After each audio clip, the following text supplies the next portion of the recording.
ఆకాశము కంటే ఎత్తైనది మన ప్రభు యేసుని కృపా సన్నిధి.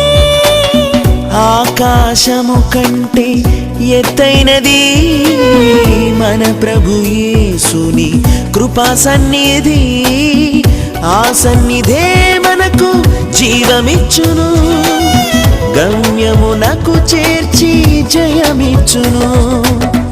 ఆ సన్నిధే మనకు జీవమిచ్చును, గమ్యమునకు చేర్చి జయమిచ్చును.